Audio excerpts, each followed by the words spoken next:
I'm going to call the Jobs and Economic Development Committee to order. Not in here. Representative Eklund, you have, I'm sure, looked at the minutes. I'll move the minutes, Mr. Chair, and if I could add a comment. Sure. I love seeing these big piles of paper in the morning. I knew you did. I knew you did. Had all the faith in the world. Are there any changes to the minutes? Additions or subtractions? Corrections? Seeing none. All those in favor signify by saying aye. Aye. All those opposed, same sign. We have the minutes passed today.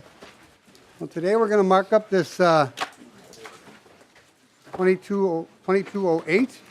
I don't know exactly how many minutes we have. I'm sorry, amendments that we have. But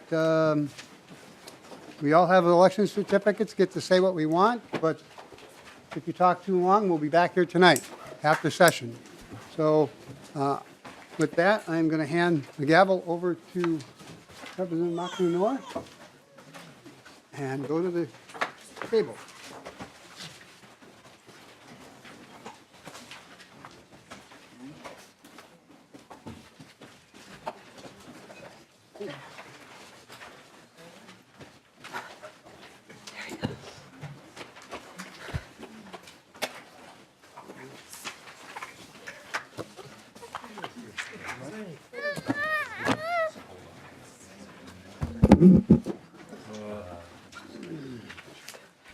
Yeah, I'm digging for that right now.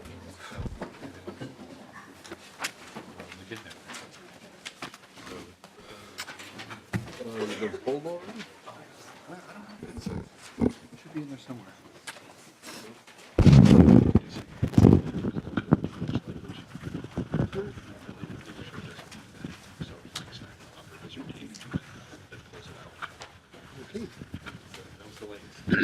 What number is that?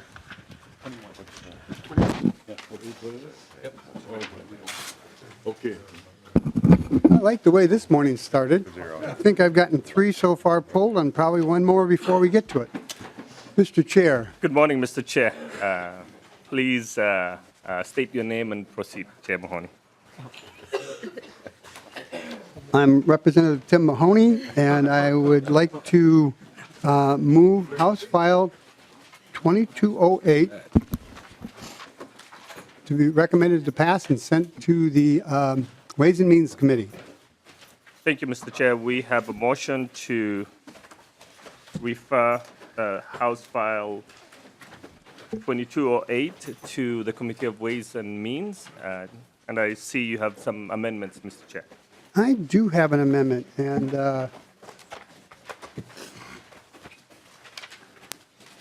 I have an author's amendment that does a number of things.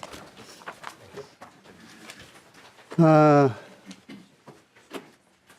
think that's A26. Yes, that's right. I will move the A26 amendment. Chair Mahoney moves A26 amendment. Thank you, Mr. Chair. The A26 does quite a few different things. The first 10 lines changes some dollar figures to fit what we did at the end of the day. Page 1, line 11, we are moving the $125,000. The $125,000 for that Representative Moran needed for I can't remember what the Rondo Community Land Trust to one time for, all in the first year. Page 6, line 11. On page 1, line 14, it increases the JCF. 15 and 16 increase the the MIF fund. 17 to 23 adds the Women's Foundation of Minnesota internship program for young women of color.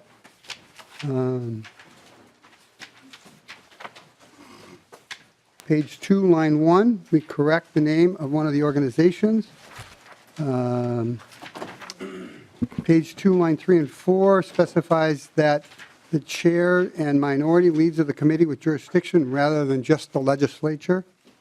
2.5 to 2.10 replaces an outdated rider so that both the youth prize riders are the same in both of the pools.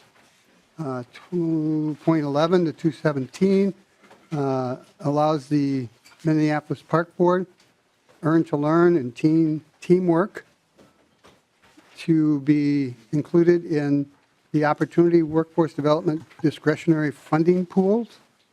2.18 lowers the Center for Independent Living set aside for veterans from $1 million to $100,000, which is still a $20,000 increase. That was done so that they would not have to lay off staff and hire different staff. They said they can increase their veterans' work with that amount of money. Reflect 2.19 to 2.20 reflects a cut to the tails for deeds paid family leave. I'm cutting the tails because I want to have a clearer idea of what the cost is for that particular program once we start setting up tails so that we can keep track of what we're spending on it. 2.21 renames the Dairy Assistance Program to Dairy. 2.22 to 2.30 are corrections to totals to reflect Dolly's existing base funding for wage theft. 3.1 to 3.33 reflects a cut for Dolly's tails for earned sick and safe time for the same reason we did it to the paid family leave. 3.4 to 3.6 deletes a reporting requirement that advocates felt was duplicative of their routine audits and other reports to Dolly. 3.7 to 3.12 corrects an error in the totals for Commerce. 3.3 to 3.14 removes a match requirement for the Prepare and Prosper that was only intended, that match was only intended the first year to get it off the ground. 3.15 and 3.16 provides an increase to the telecommunication access fund for the operations of the Commission of the Deaf, Deafblind, and Hard of Hearing. 317 removes HHS's paid family leave appropriation because it's being carried in the HHS bill. 318 removes the tails funding for the Supreme Court for the same reason we did that in with paid family leave and sick and safe time. 3.19 to 4.2, we're adding a one-time exemption to restrictions on the use of MIF funds for local government loan repayment. This generates some extra revenue. It was going to the general fund. We're now taking it back and putting it back in the MIF funds. 4.3 removes the requirement that wage records be submitted in a specific format. It's something that generated a bit of controversy with the wage theft bill. 4.4 to 6.8 adds Article 3 of the original OSHA 2208. OSHA changes into the bill.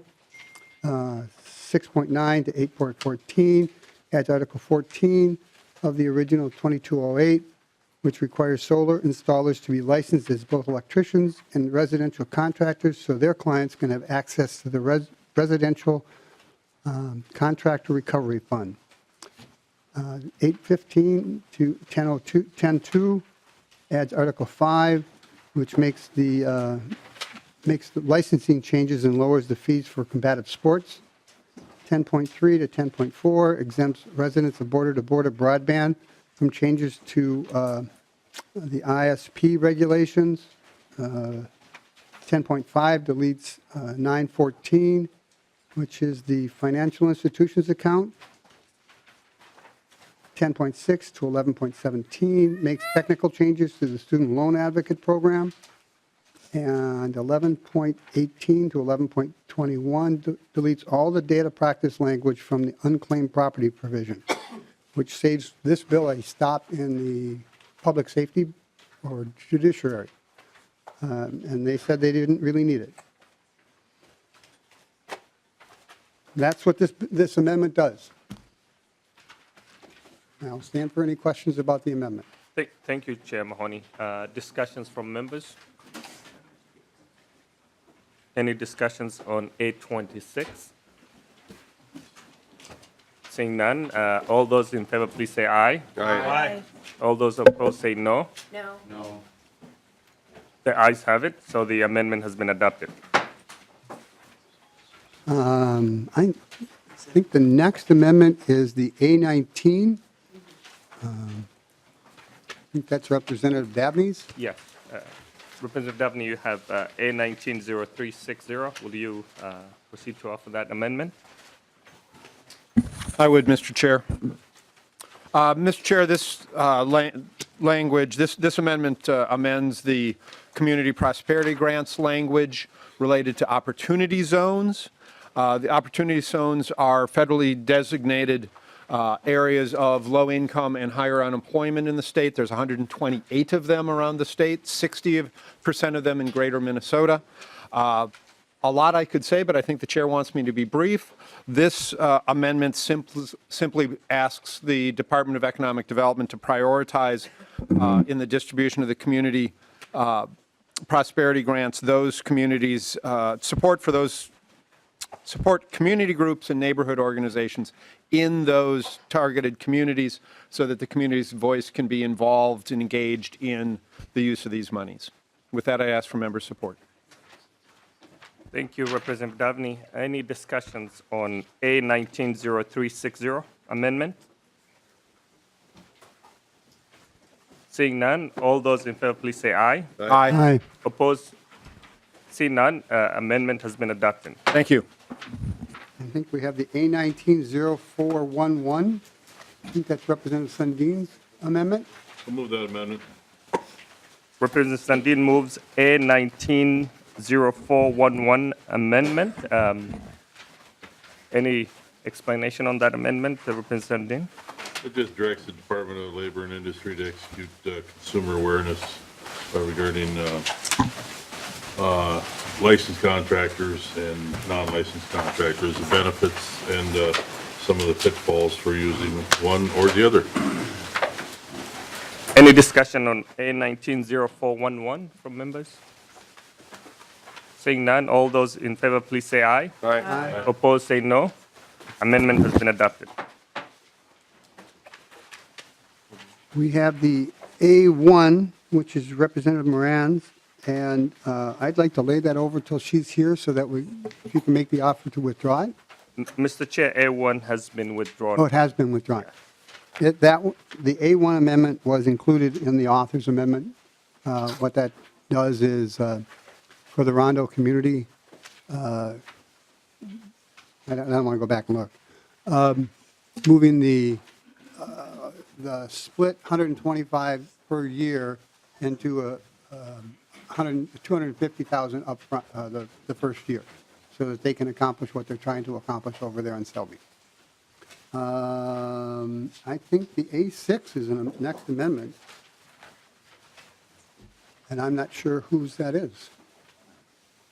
We have, first of all, A5, which I think Representative Stevenson has. Yeah, Mr. Chair, I've withdrawn the A5. It was in the author's amendment.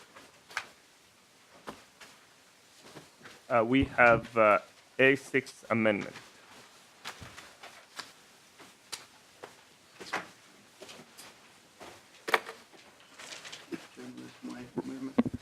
Representative Gunter. A6 amendment deals with unclaimed property. Grab your mic. A6 amendment deals with unclaimed property, and I believe this is a premature taking of people's property, and I think we should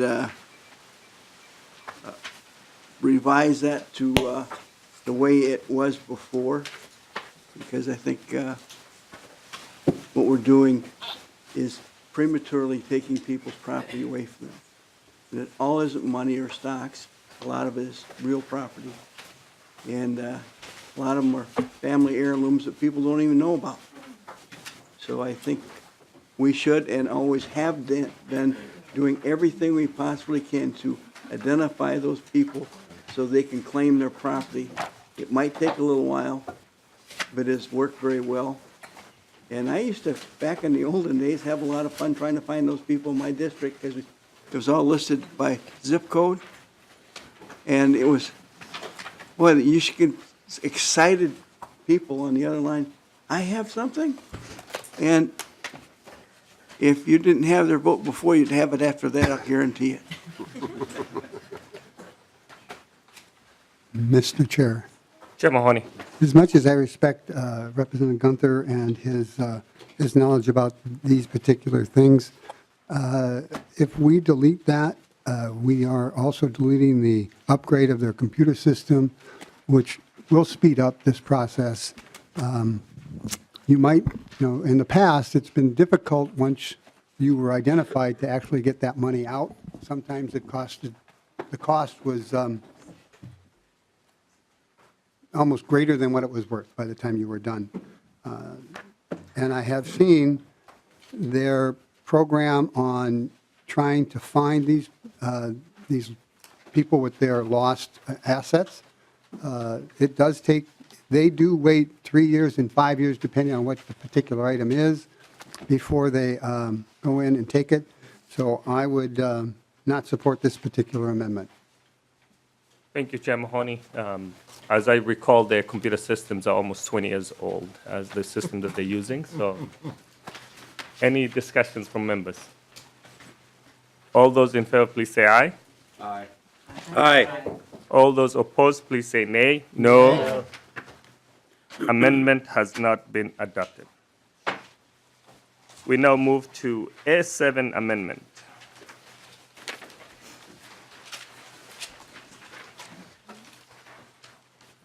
Who's offering A7 amendment? Representative Kuznick. Thank you, Mr. Chair and committee members. The A7 amendment deals with the paid family and medical leave. And as we heard when the bill was presented, a number of assumptions in the bill that cause concern for the rollout and implementation of this proposal, in addition to just the sheer magnitude of the cost of that, $1.6 billion in new taxes going on our job creators and our employers. There's a lot of good things in the overall package, Chair Mahoney, to improve job creations, which is, I believe, the charge of this committee. However, 1.6 billion in taxes on job creators kind of nullifies any of the good in the bill by making this a job-killing bill. And so I think, I don't think there's a lot of future in these proposals this year in this legislative session. And so I think we'd get more support for the bill, taking out these provisions and having a stronger jobs bill. And so we talked about it at length when we heard the bill. So this is kind of a final opportunity to say this dog doesn't hunt. So that is the amendment, and I encourage members' support. Any discussion on the amendment? Chair Mahoney? Mr. Chair, I actually don't see it as a job-killing provision. I see it as a provision that will draw all people in our state and will draw more people to our state to take a job in the state of Minnesota. We are facing a significant worker shortage, particularly of the high-value jobs, where this is, in many cases, something that all people are looking for. The idea to take care of a child, take care of a loved one, take care of a parent. So I don't support the A7 amendment. Representative Baker. Thank you, Mr. Chair, and to the author. Again, I want to support this amendment that Representative Koznick's bringing forward. Again, as a new member, I did, of this committee, I did miss a lot of the committee hearings on this issue, but I was on this committee last year with Representative Mahoney, and we talked a little bit about this. As an employer myself, I will tell you this is a very dangerous slope to go up when we think that building a new system with an IT that we can't do in Minnesota. There's not a shelf project or a program to purchase on this thing. Roughly 400 people to run a program like this really frightens me. And again, I like what we're trying to do here. But I want to try to emphasize to the state of Minnesota, we don't belong in employers' businesses telling me, how to run our business. The good employers and the smart employers and the large enough employers are already doing it now to the best that they can. We are all limited by the resources and the money we can charge our customers for services that we provide. We do the best we can do, but when you start talking about this one-size-fits-all thing, this doesn't work anymore. The reason we're seeing a lot of the paid family leave products out there in large companies is because they have the resources and the staff to do it the way they're doing it now. So I really appreciate Representative Koznick bringing this forward. I apologize for not being part of the earlier conversations this year. This is a huge project that we should not do at this time. But I'll tell you, every time we talk about this, it is making a difference in the employment world. More and more of us employers are listening and doing something about this because honestly, you're right, Representative Mahoney, there is a real worker shortage out there, and if we aren't smart operators and employers, we're not going to have people. And if we don't have programs either like this, or it might be a program we want to do that's a little different. You know, we were talking about this project, if you're on the Rules Committee, we're talking about what we should do for our staff here with our great staff that works at the House. But our comp time, we should relook at our comp time projects and our policies because that's a project here at the state that we can maybe manage better and offer some better opportunities for our staff that work 100 hours a week during session, and then it becomes a little slower in the summertime. That's a great benefit for people that work here. And we should relook at that. But to slam this down on employers like me is frightening. And I think it's going to send a bad signal to the folks in Minnesota that that this isn't how we want to do it. I was actually quite moved last night by Governor Walz' speech about how we want to create this magical Minnesota and this one Minnesota, but this is going to make Minnesota stand out in a way that I think is going to be fearful for employers that want to expand and move to Minnesota. So I just, really ask that the author take a look at this. This is not ready, and I appreciate, and I will support Representative Koznick's amendment today.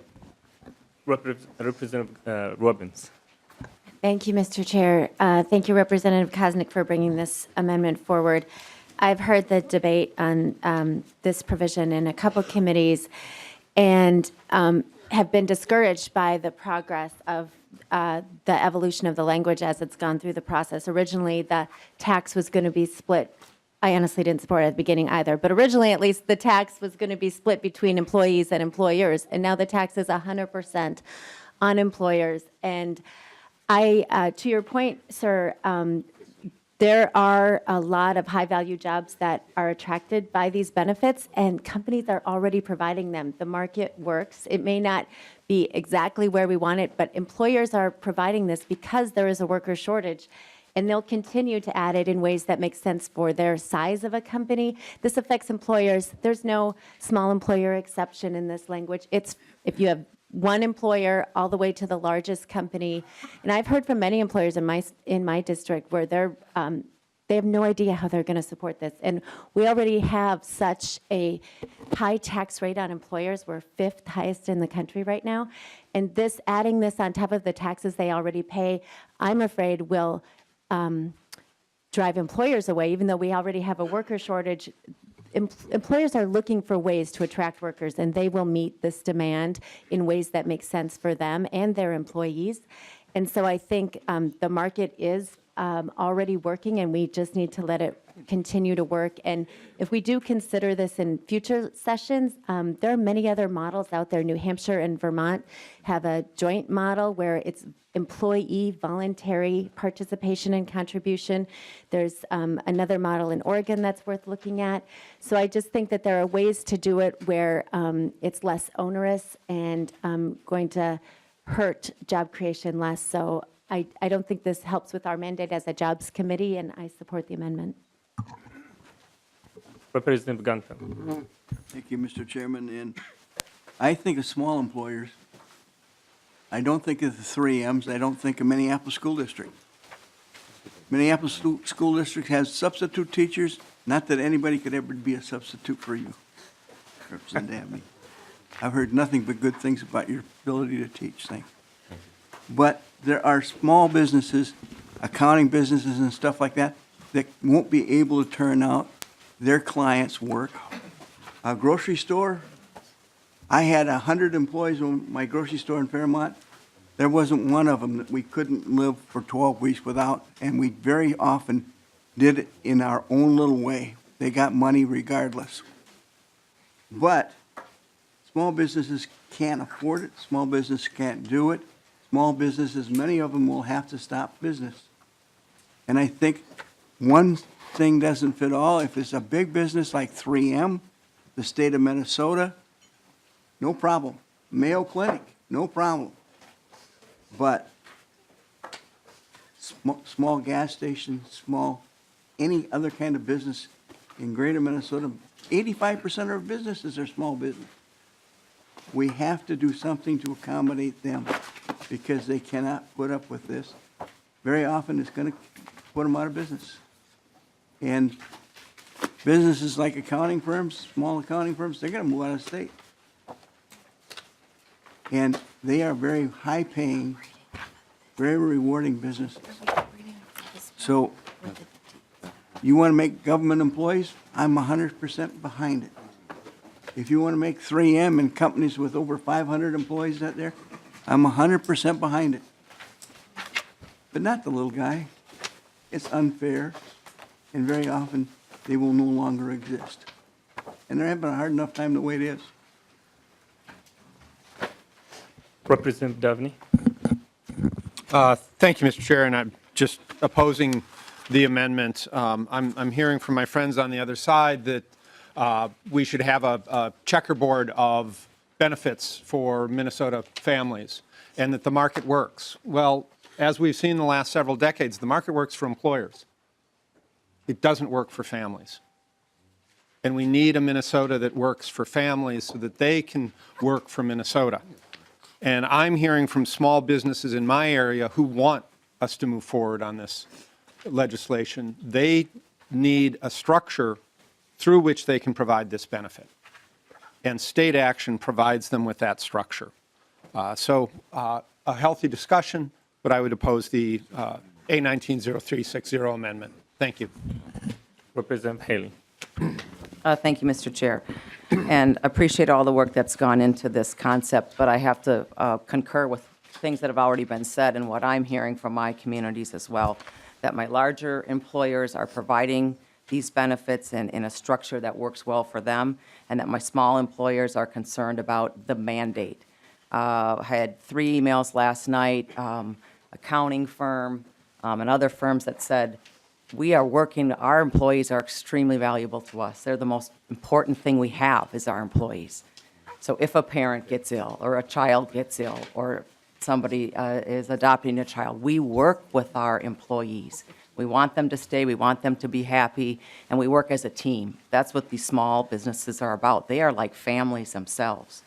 So what they're concerned about is the state telling them how to do it, and the state taxing their business, which in turn will increase costs and frankly, inhibit them from hiring additional people and growing their business.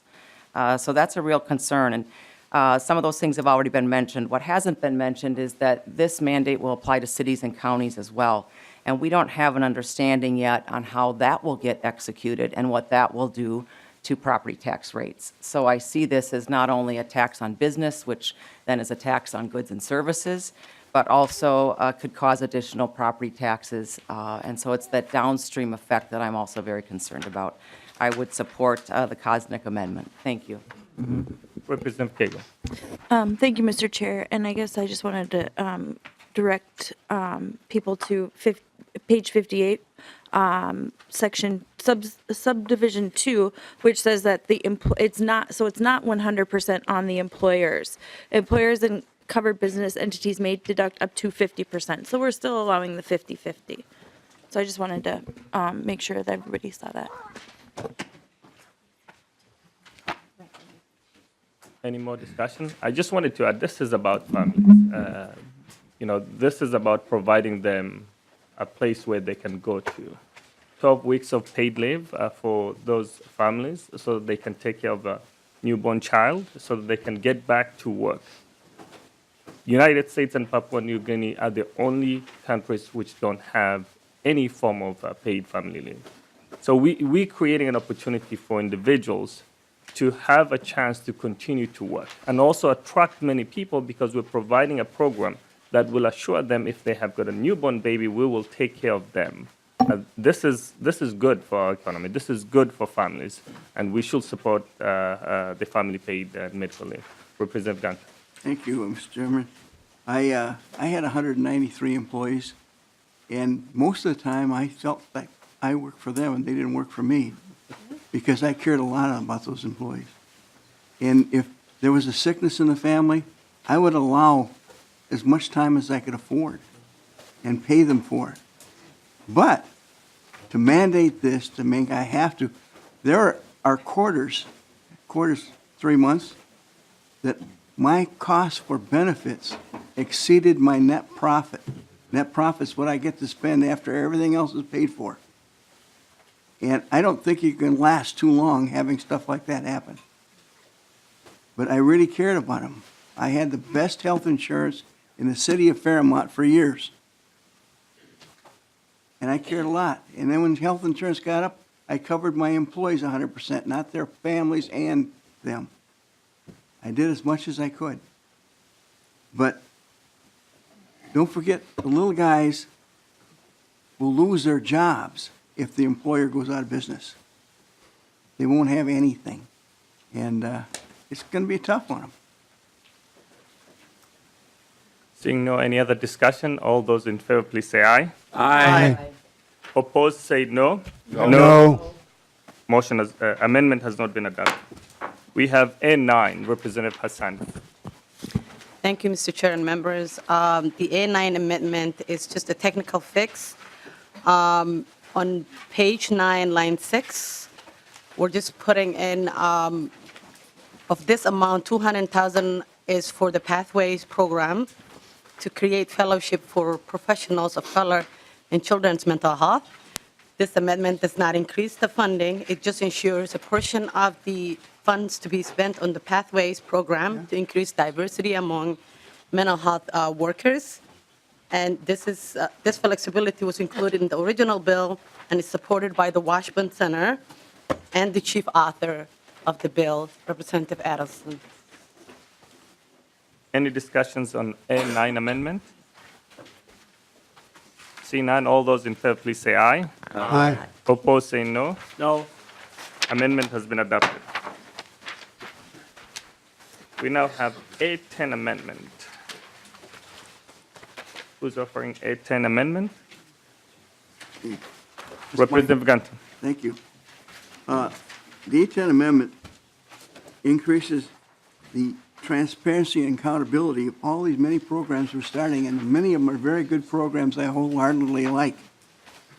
And I think for not only the benefit of the taxpayers, but also for the benefit of the programs, that we should check on them often and make sure they're doing the right things and doing them in the best ways. And the one agency we have to look at that and to do that is DEED. And most of them under DEED's purview anyway. So I think to have increased transparency and stuff, we should have DEED review every one of these new programs every other year to make sure they're on track and doing the right things. And if they aren't, DEED can help them before they have to be pulled. So I think for not only the sake of the programs, but also the sake of the taxpayers, I think we need to have accountability and transparency in all of these programs. And I can't think of one of them I totally hate. So I think it's time that we help these new programs and the new program directors and administrators, help them out and make sure they're on the right track to start out these programs and to keep them going in the right direction. Chair Mahoney. Representative Becker. Thank you, Mr. Chair. I wasn't sure if you were going to comment first, if you were going to accept this or not. And I hope, Mr. Chair and the author, you do accept Representative Gunther's idea here with the A10. I think what I have seen over the years is that the state of Minnesota has invested a ton of money in a lot of these programs over the years, like Avivo and Clues and others, that have worked really hard because they've been able to prove results. And what this is doing, and I think what I think the author is trying to do is, we shouldn't just have an automatic, you should expect this every year. And I like the concept of that. The concept of it, however, though, I think what we're missing is we should maybe get some better reporting as to what actually are they doing with this money that we're getting. And I think that what this amendment does, Representative Gunther, and thank you for bringing it forward, is it just tightens up the guardrails a little bit on our reporting and what we're actually doing. Because if some programs aren't getting the results we want, then we should not fund them any longer. And I think every program that I have seen getting money has worked really hard to make sure if they ever come back to the legislature that they have worked really hard to be able to ask again so they can continue with their momentum, because they have made investments in Minnesota. And when we are starting to kind of shake this tree pretty hard, a little bit out of the blue here to some degree, I think the reporting is a really nice step that Representative Gunther is trying to do here with this amendment. I think it's very easy to accept this. It's just really asking for more accountability. So I wholeheartedly would ask the chair to also accept that amendment. Thank you. Chair Mahoney.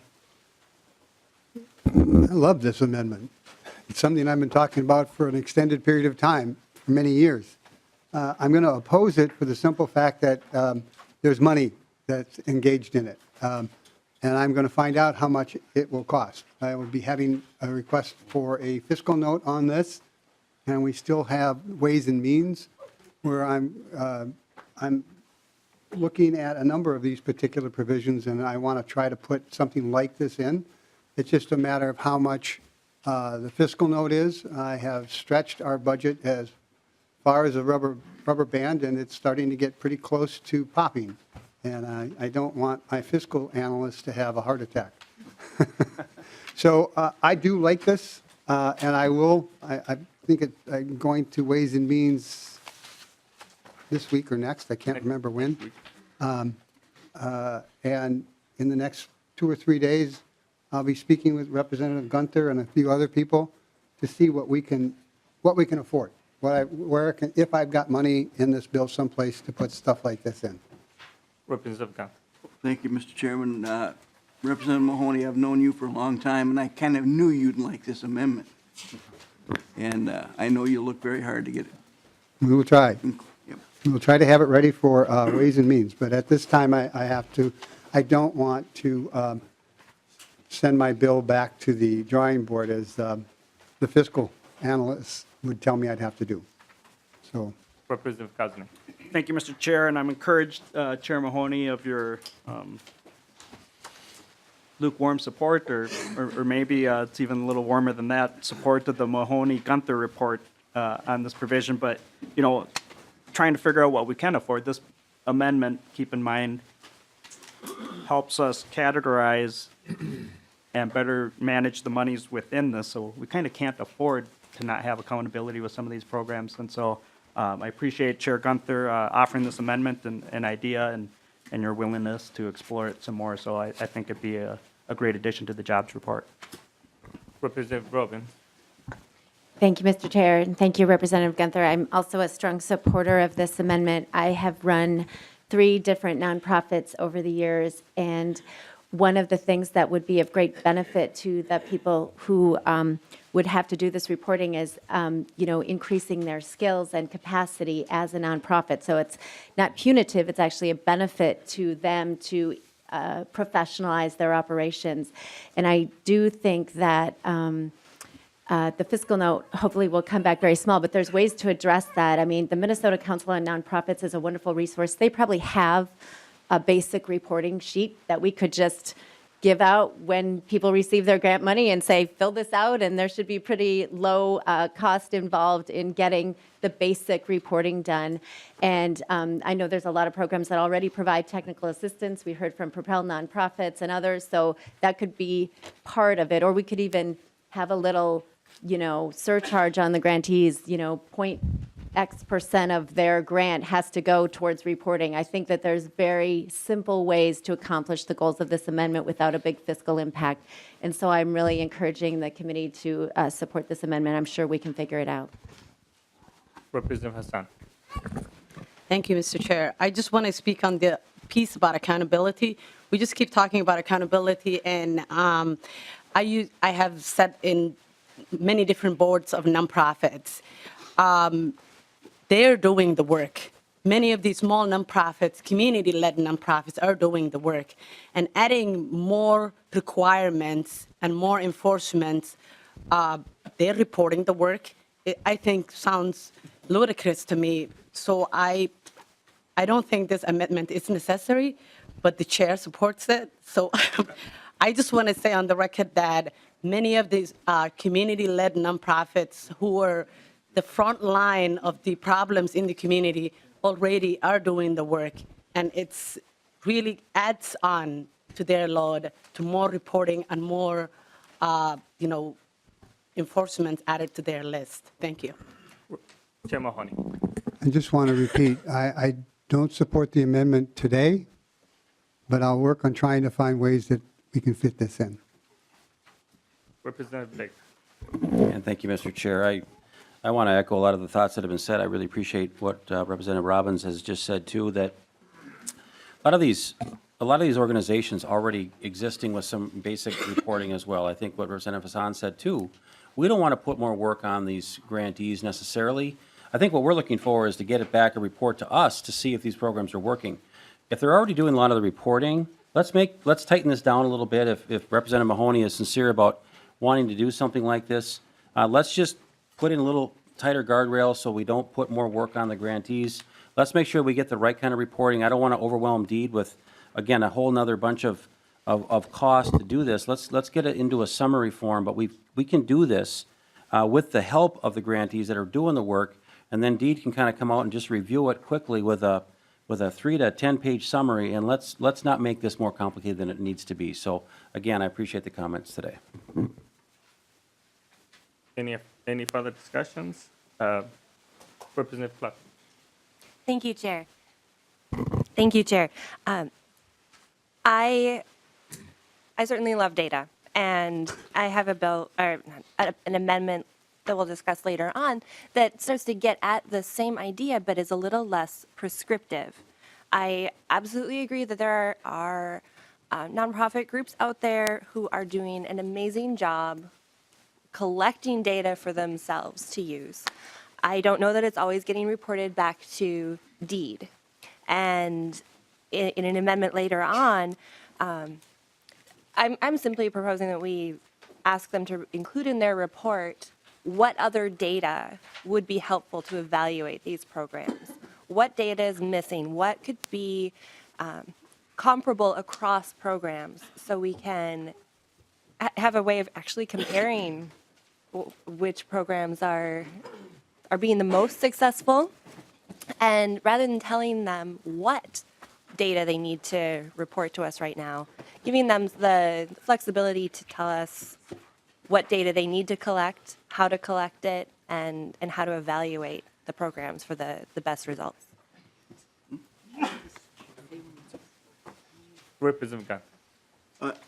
To give you an answer, what kind of data that they should collect, data like details of how grant funds were used, program costs, including percentage spent on administration, details of non-state funds used in the program, number of program participants, history of any past state funding the program has received, a short description of what the program does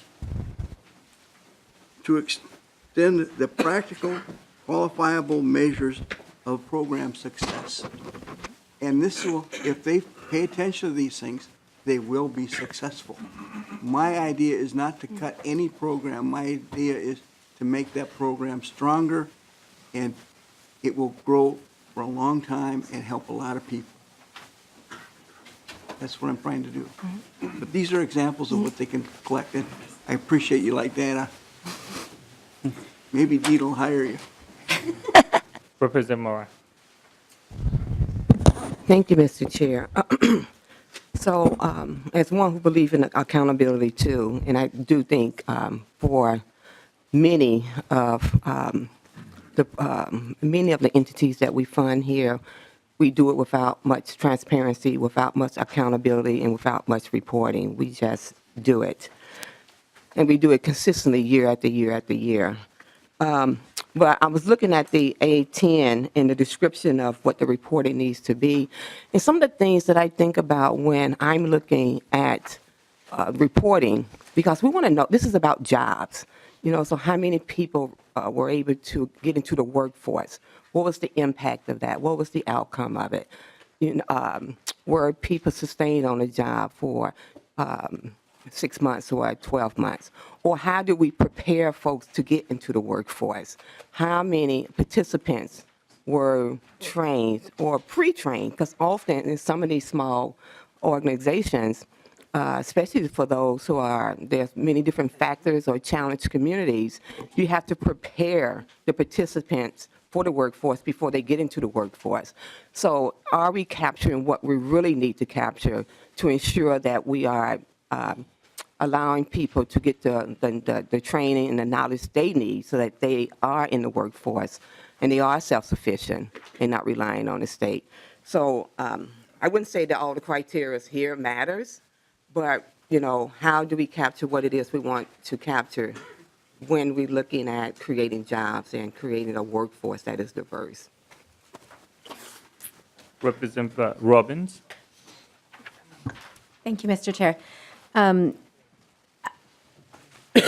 So I think, this is a great discussion. I'm glad to hear my colleagues also interested in this, and I look forward to the next amendment on this issue. I just hope my colleagues will keep in mind that as we're thinking about the need for flexibility for these small nonprofits who are strapped, that we'll continue to think about the need for that similar flexibility for private sector small employers and the family leave side and other issues of mandates on them. I think it really, it's a very similar situation, and I think just appreciating that is important. Representative Hassan. Thank you, Mr. Chair. I just want to remind people that there is data that's not quantified.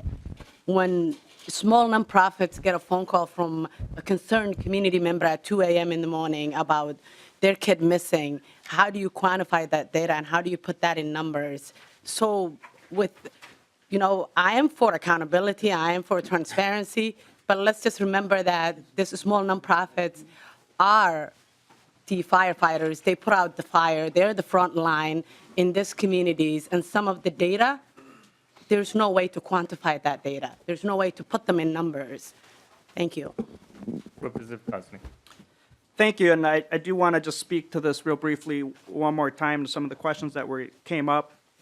I think as a committee and for future committees, for me being on the first time on this committee, it was very interesting to have a number of these nonprofits, all of them doing good work with great intention, but we didn't have or don't have necessarily a good baseline measure to compare them for us to do our job to best use our resources. And, as the chair of the committee, that's a tough job to figure out which ones to help, and unfortunately, which ones maybe have to come back or figure something else out. And that's a difficult choice. And one of the things that we heard yesterday in testimony was the grant process.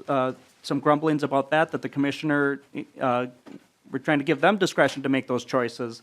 But that kind of advocates our duties as a legislature and a committee.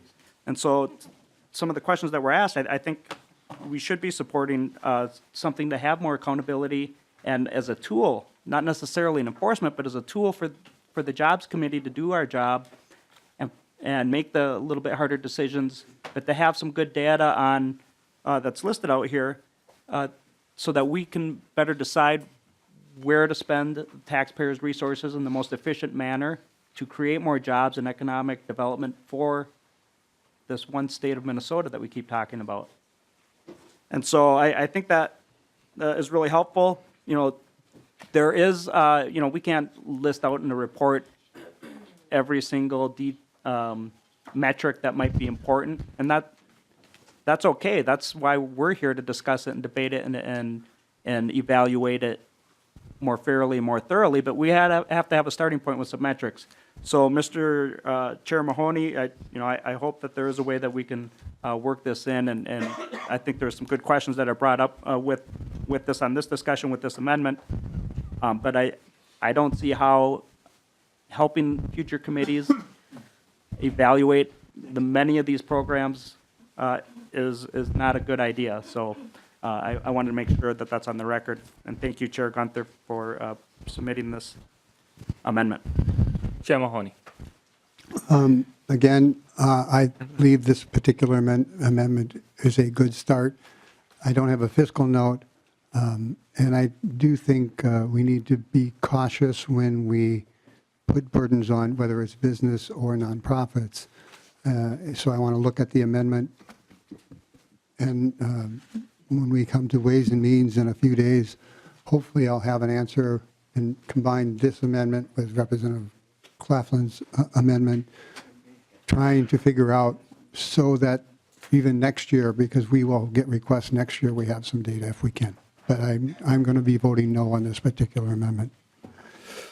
Chair Mahoney promises to work with Representative Gunther and the committee to get a better process for this. So all those in favor of this amendment, please say aye. Aye. All those opposed, please say no. No. The amendment has not been adopted. Members, we have got a couple more amendments. We have A11 amendment.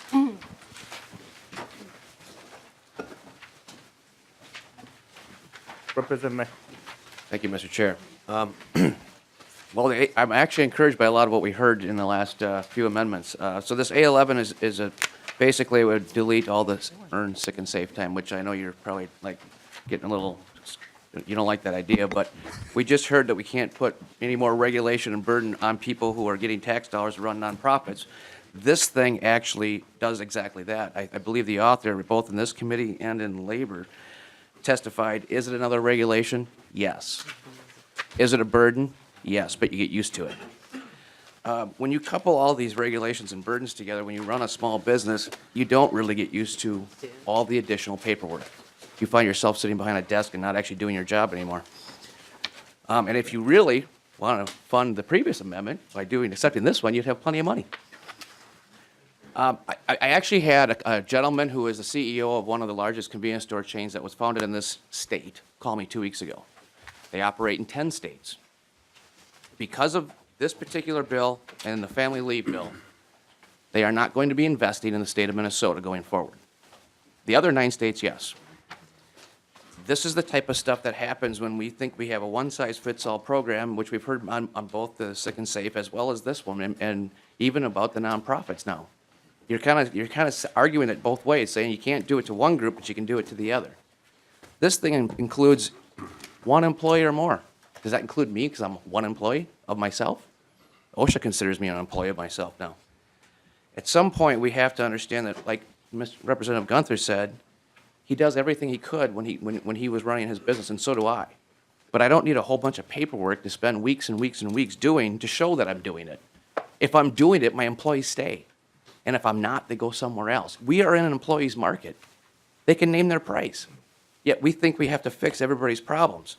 And I hope you can, see that some of us are pretty nervous, and I don't know what I'm going to do come June. I don't know if I'm going to go back and run my company because I don't know that it's worth it. I mean, all of these things add up to an awful lot of time. We are told in my industry, in order for us to be fully compliant with all Minnesota's departments and regulations, we need 5 employees. That's 5 admins. Does that sound like something you'd want to do? I mean, they talk about you don't get to keep your first dollar due to taxation until somewhere in April. Now, if you add 5 admin employees, I'm looking at August or September. So where does it end?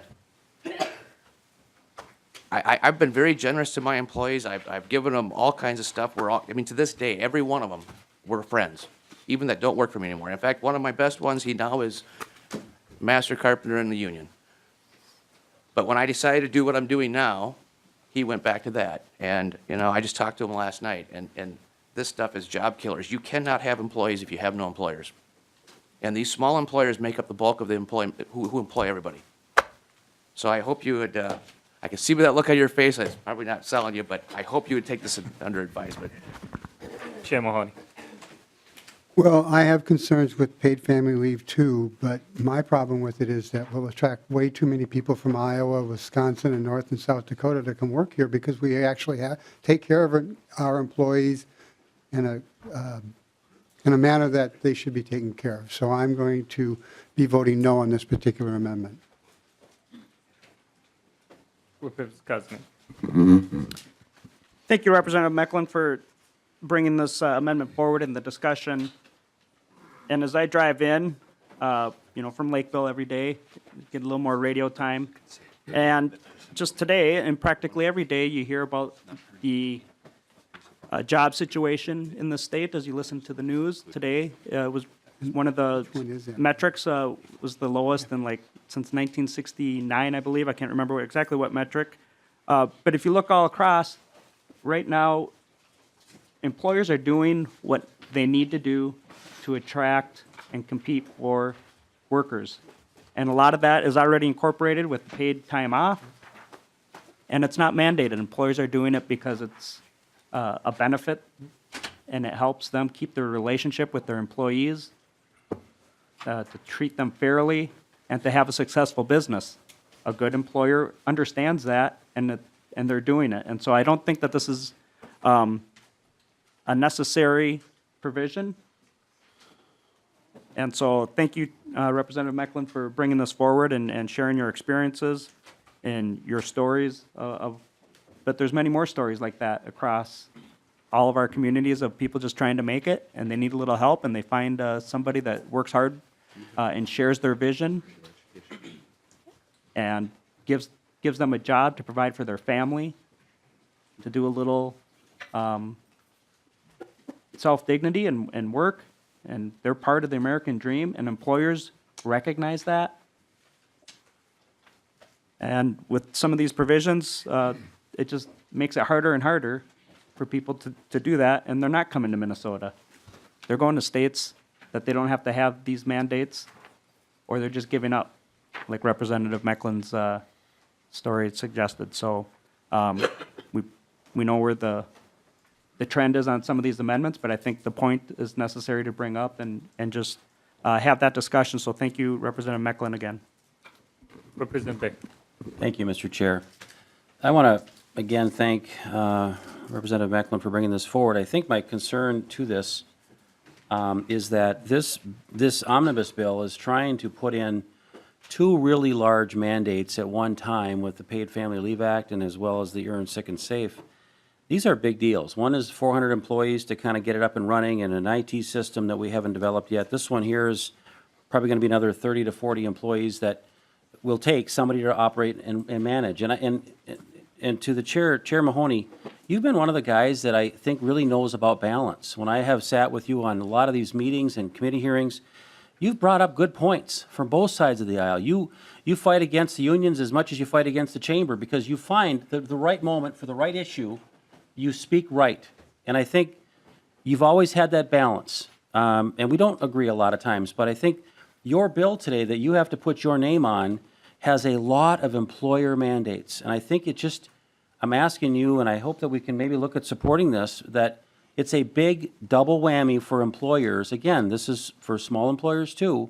This is a lot to ask. And I hope that you consider Representative Mecklin's deletion of this to say, let's tap this brake. Let's at least, if you're going to get one out of the gate, let's get one out first, get it working, and then maybe we can come back to this. But as an employer, again, I'm frightened that we are sending a signal to employers. Here comes two really big deals that are going to change the way we run our companies and employ our people and take care of them because we don't know what we're doing. And I take offense to that. So again, thank you for bringing this forward, and I hope members honestly will hear what I'm saying. There's a lot to this bill, and these are big deals. They're not all bad ideas, but these are big whammies to employers that are trying to grow and expand. Thank you. Seeing no any other discussion, all those in favor, please say aye. Aye. Opposed, say no. No. Motion has not been adopted. So we're now moving to Amendment 812. Representative Kosnick, you're moving 812? Yes, Mr. Chair, thank you. The 812 amendment adds in House File 650, and as I mentioned, actually I was sitting, I think, next to Representative Davney and learned a little bit more about this bill and what it does. And I think it was an opportunity to take a second look at this bill, the AmeriCorps Promise Fellowship Program. Representative Young authored it, and I thought it was a really good program that achieves a lot of what we're trying to do, not just in this committee, but as a legislature and as the priority that's been stated by the majority.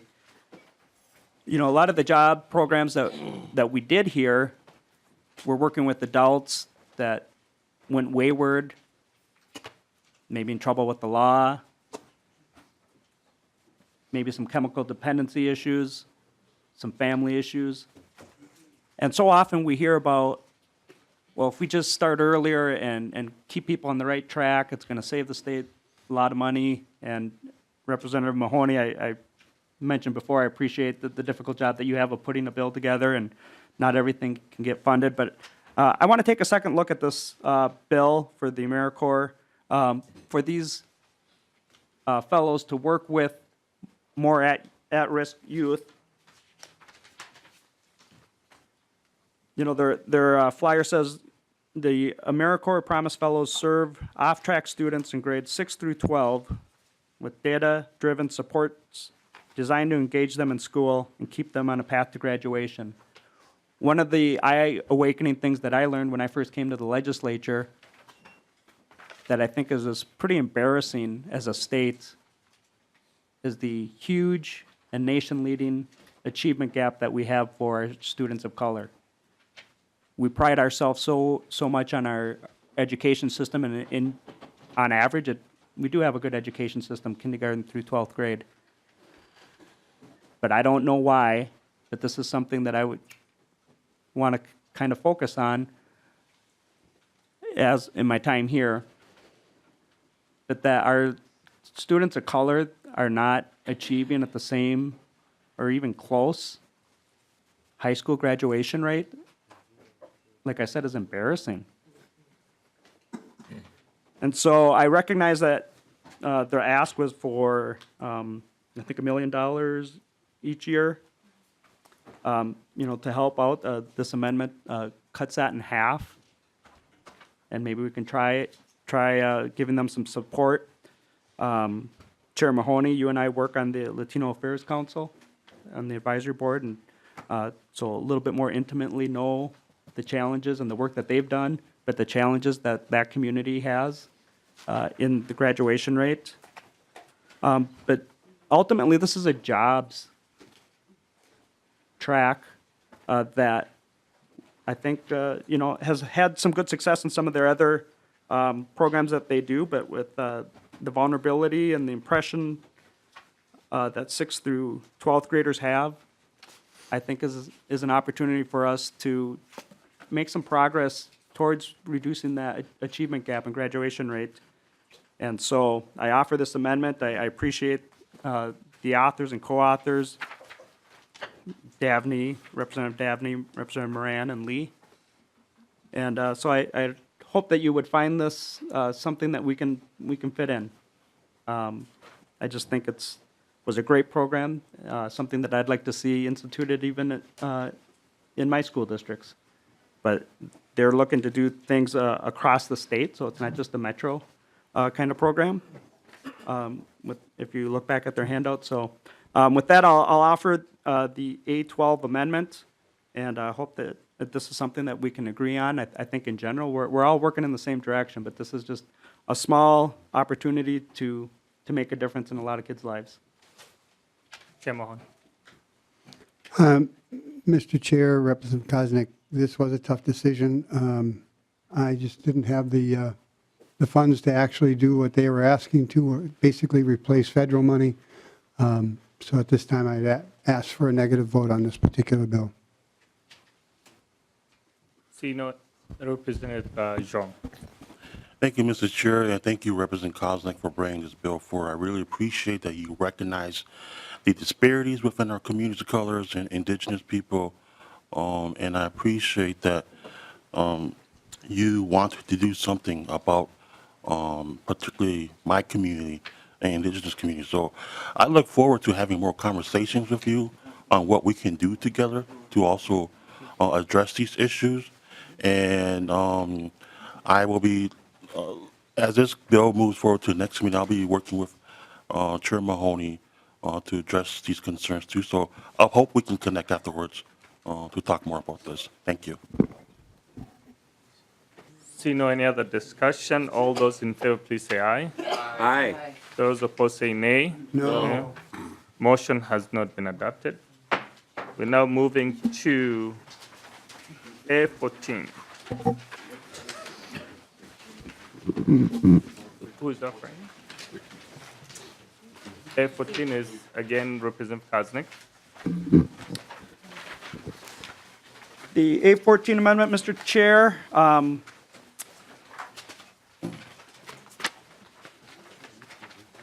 you might find a little money in your bill now. Probably. The A14 is an amendment to talk about transparency, and I think pretty well documented as we started our legislative session this biennium. There was a lot of talk about transparency, better process, this and that, and you know, the nature of the legislative business, a lot of stuff comes at us, so I understand that things happen, but you know, we have the committee process to hear our bills and vet them out. One of the previous, the Gunther amendment, we talked a little bit about some things and metrics that we can't necessarily always quantify, but that's why we have committee hearings to discuss these bills. And there were about 30 bills included in the report, or in the jobs omnibus bill, that didn't get a hearing in this particular committee, and I recognize that there were other committees they made had hearing stops at. But that doesn't mean that they shouldn't be heard by this committee, or if they hadn't been, then what's the point of having this committee? So, included in that, there's a couple important, you know, there weren't just non-controversial bills that were just suddenly added in the dark of night, maybe. But, so I think it's important to have these bills heard and discussed here. Otherwise, I'm not sure what the committee process is for, and I don't think it's transparent. And so I'll offer the A14 amendment and appreciate your support. Why don't you see if there's anybody else, and I'll just respond to all of them at one time. All right. Any discussions on A14? Representative Vic. Thank you very much, Mr. Chair. And I guess maybe it's ironic, but I remember a friend of mine brought this to our committee a couple of years ago, who's now the author of this one here, who kind of wanted to do the same kind of a thing, because it is frustrating, you know. And again, I'm learning what it's like to be in the minority for the first time, and it's a humbling thing, and I think it's something that you have to keep fighting for what you don't get to at least have a bill heard. I know what that feeling is like now this year more than ever. And it's frustrating when you work as hard as anybody else, knocking on a lot of doors to be here, and when you don't get bills heard, it's hard that you can't have your story told the way you want to have it told. So again, I understand the frustration. I get what's going to happen out of this with this amendment too, Mr. Chair, but it's how we manage our time in these things is important, and there's never enough time. But our founding fathers have said, get together, 201 of you, and get things right, and we only have 5 or 6 months, and we are going to have to work after dark sometimes. We just have to do it. You know, Edison made us light bulbs. We can work after dark. It's okay, and we're not doing anything secret. these bills, a lot of these bills probably should have been heard. I guess I can't say I was here anyway because I wasn't for the meetings earlier, but this isn't just this committee either. So again, I appreciate Representative Koznick bringing it forward. Representative Robin. Thank you, Mr. Chair. Thank you, Representative Koznick. I also support this amendment. Not only were there 30 bills, roughly, I believe, that weren't heard in the committee, but there were 5 that no bill language exists, as far as our staff could tell. So I don't know where that language came from, if it wasn't in a bill that was introduced, but, you know, as a new member, I find that, you know, disheartening. So I was particularly concerned that the net neutrality language came in this bill. And I don't sit on any of the other committees that had the privilege of hearing that. And it's a really big issue. And so I just don't feel comfortable putting something that substantive that wasn't heard before this committee. So I support the Koznick amendment. Any other discussions? Mr. Chair. Representative Koznick. Thank you, Mr. Chair. And I'd like to request a roll call on this because I think it's important. It's not, I don't offer this in, you know, just an exercise of discussion. I think it's a really important thing. Chair Mahoney, I think you've actually made similar arguments in the past. Me, never. You know, it is important to have bills vetted and have, you know, we're on this committee, and then when we come to the floor, we're expected to vote on the bill again. And the more members hear bills, the better we're informed when the final package and comes to committee and stuff. But, you know, in the past, you know, it was quoted by a member. I want to make the members and the committee and anybody in the audience who cares to follow aware of what we didn't hear that is in this bill. There's a whole bunch of them. This again takes to a new height of putting bills into an omnibus bill that were never heard before. And there is more, but I'll leave it at that. But that may sound familiar, Chair Mahoney. And so I respectfully offer this amendment to keep that transparency that you fought for. And if I understand correctly, previous job committees, when the issue was brought up, spent like a week hearing the bills that hadn't been heard in the report. And so, members, short of time, I offer this amendment that we take these out, and if there's a way to hear these bills and add them back in there, that would be the right thing to do. You know, one of the things that came out through the public testimony yesterday, one of the provisions, the net neutrality, hugely controversial. And that was never heard in this committee. I guess I'll refrain from kind of going over the testimony, but it was pretty convincing that that's a federal issue and that particular bill is not ready here for this committee here. So I offer that amendment, and members, again, Mr. Chair, I'd like to ask for a roll call. Representative Dabney, a roll call has been requested after that. Thank you, Mr. Chair. You know, Representative Koznick, just a few minutes ago, you said you were concerned about little people who are trying to make it and just needed a little help. And here you're proposing gutting programs that do exactly that across the state to various communities.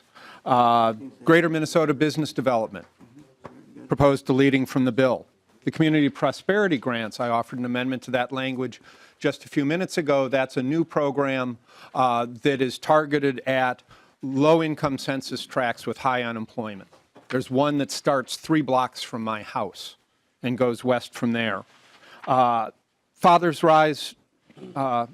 Project, Rise Together, other programs that work strategically and reliably with low-income Minnesotans. The Hmong American Partnership, there's a whole lot of folks with red tags on their chests here today. Clues, working with our Latino community, as you know well. The Dairy Assistance Program. At a time when our dairy industry is in crisis from both a financial and weather perspective, you're proposing deleting support for that industry in rural Minnesota from the bill. Child care grants, number of things, payday lending. The Commerce Committee is a policy committee to the Jobs Committee. In the K-12 bill, I accepted the overwhelming portion of the Education Policy Division report without hearing all of the provisions because I have respect for both the jurisdiction of the Policy Committee and the members of the Policy Committee. Representative Mahoney is simply doing the same. We shouldn't be leaving Minnesotans who are looking for a little help and instead find themselves sunk in a debt trap. So while many of these elements are trying to help out the little people, you're now proposing deleting all of those provisions from the bill and negatively impacting Minnesotans across the state. Members, I'll be voting no, and I would urge others to do the same. Thank you. Representative. My name. Representative Gunn. Thank you, Mr. Chairman. You know what, someday I hope, if you haven't already been, you all get to be a chairman because it's pretty hard to balance everything.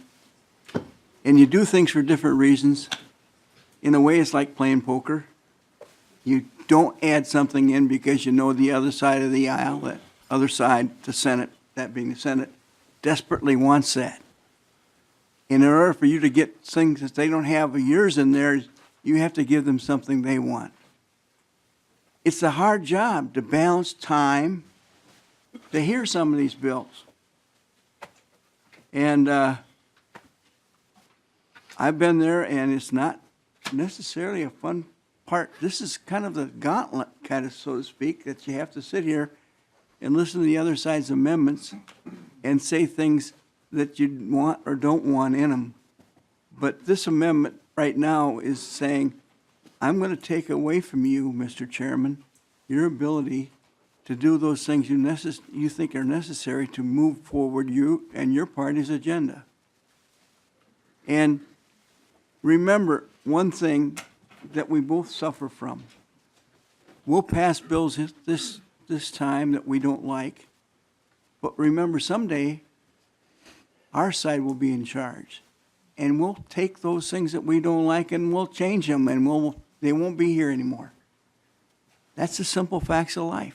There are so many bills that are in a conference committee report that have never touched the ear of one person in the House. And some of them are done at the middle of the night. But this is reality. Chairman Mahoney, I know the pressures you're under. I know the constraints of money, time.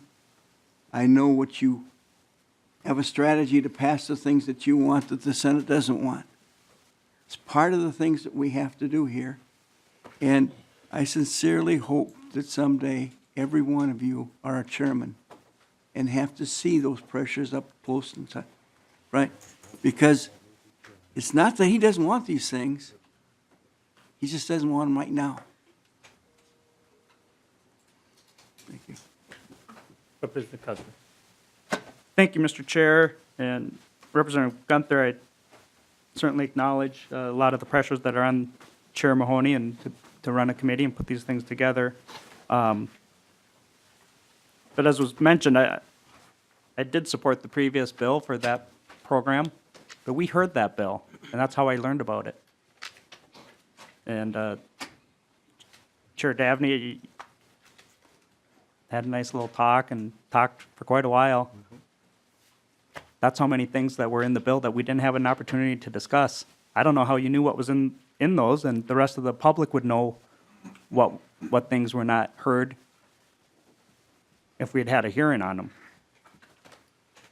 So it just goes to the transparency in the process, and in the past, accommodations were made to have hearings on those after objections were raised. And so I would hope, as Representative Davney said, that Chair Mahoney does the same thing. President Hassan.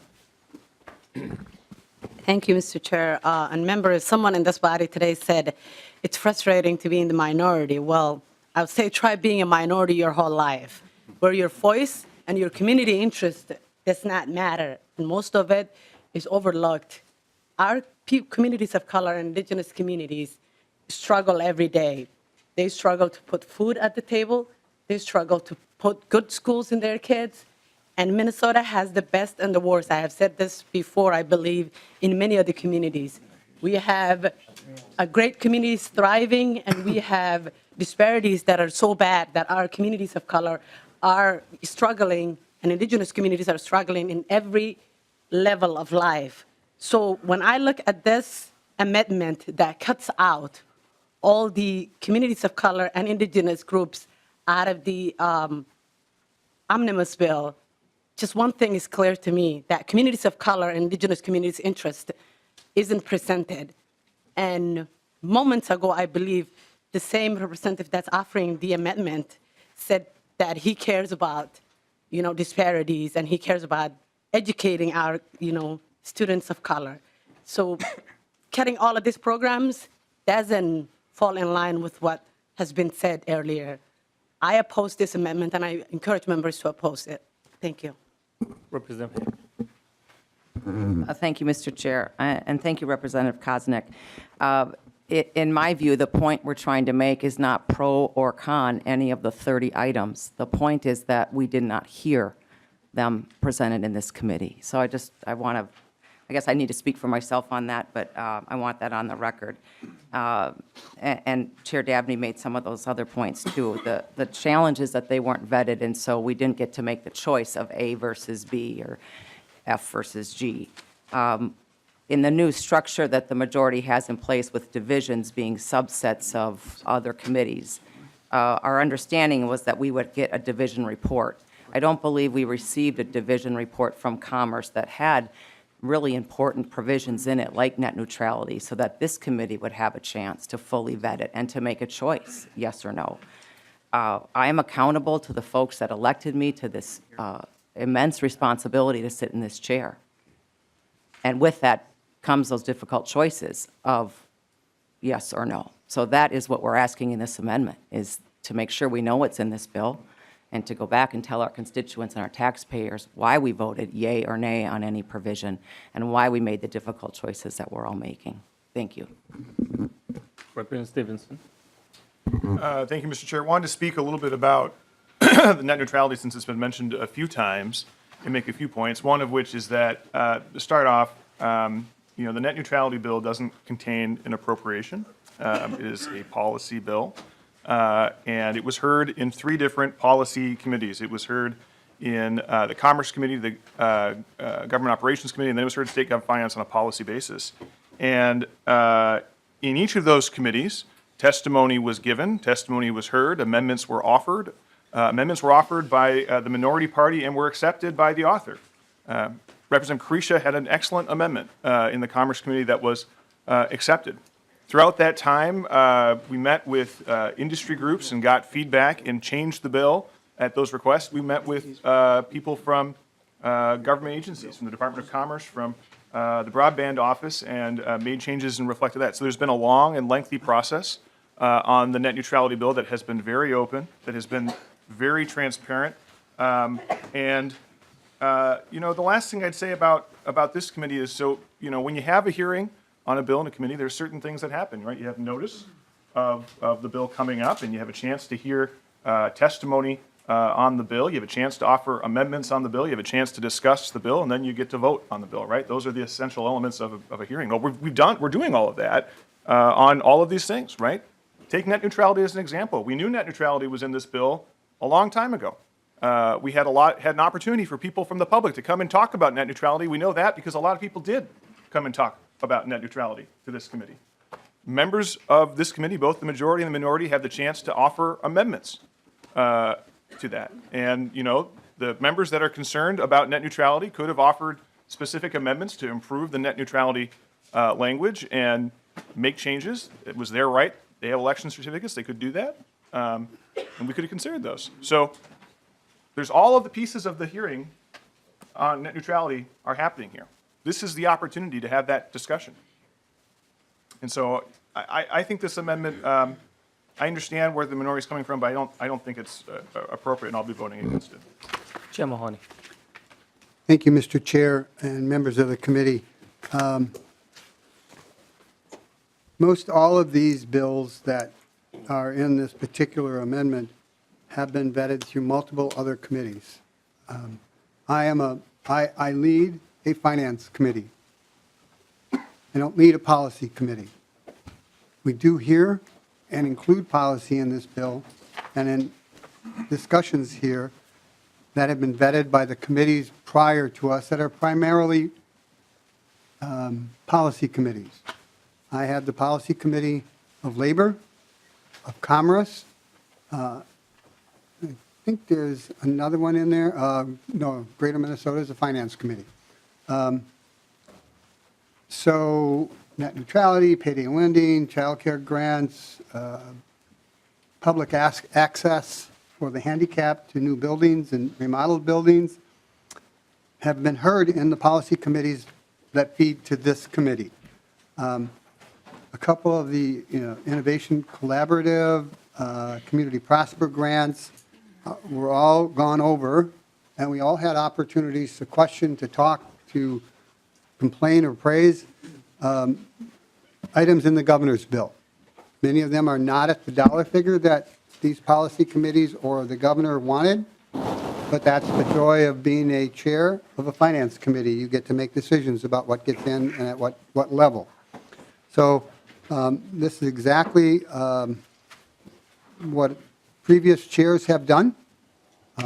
I understand. I understand who you were quoting and how irritating it can be, but some days you just got to plow ahead and pretend. But there is this great story of a legislator who railed against the bankers, was railing against them, condemning them for stealing the pennies off the eyes of the dead. And he was handed a note by someone and that said, they give up. And he turned around and within the same speech talked about how wonderful bankers were and how important it was that the bankers have the ability to help poor people and rich people. And he went on, we talk a lot now. This guy could talk, and he did. So I try to keep this committee on time. I try not to stretch things out. For many of the things, I think it's important that we do. So I'm going to be voting against this particular amendment because I think all these bills that are in this 2208 have been well vetted, either by policy committees or through this particular committee. And seeing as how we have 2 minutes to do a roll call, I will cut my remarks short and say I'm going to be voting against this amendment. The clerk will. Short. No. All right. Thank you, Mr. Chair. And I just want to set the record straight. I understand the debate here quite well. But the argument that I'm offering this and then I don't have compassion for the bills that are in here, or maybe was disingenuous of the previous amendment, take a little offense to it, but not personal. Because you can have transparency, you can have process, and that's what the amendment's about. It's not about what was included or not included in the bill necessarily. But there's a lot of people here that had provisions that weren't included in the bills and didn't get hearings. And we can debate whether things were fully heard in other committees or not, and I would argue that some still aren't. But I just wanted to make that point, members, that you can have transparency and process, and this isn't the vote of taking out or cutting what we don't, what wasn't heard. So I just want to make that clear, that it's not necessarily that some of the provisions in here that weren't heard that would be removed. It's not for supporting that. It's about process and transparency and consistency. And so you can proceed with the roll call. Clerk will take the roll on A14. Chair Mahoney? No. Vice Chair Noor? No. Representative Gunther? Representative Baker? No. Representative Claflin? No. Representative Davney. No. Representative Eklund. No. Representative Haley. Yes. Representative Hassan. No. Representative Cagle. No. Representative Koznick. Yes. Representative Meckland. Yes. Representative Moran. No. Representative Robbins. Yes. Representative Stevenson. No. Representative Sundin. No. Representative Zhang. No.